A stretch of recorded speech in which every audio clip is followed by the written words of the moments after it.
Lody ekipy.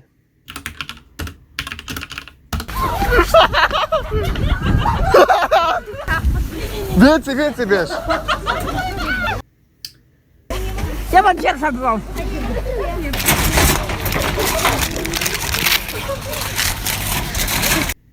Muszę je mieć. Szybko.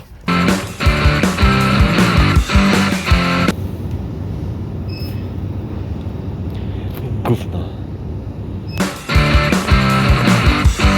Udało się. Lecimy testować. Słuchajcie, mamy to. Wygląda to w taki sposób. Odpakowujemy i przekonajmy się, co w tym jest takiego niesamowitego. No niby wygląda lód jak lód. Nie są złe. Może być. To nie lód od ekipy, tyś kupił kaktusa, ty głupi ciulu.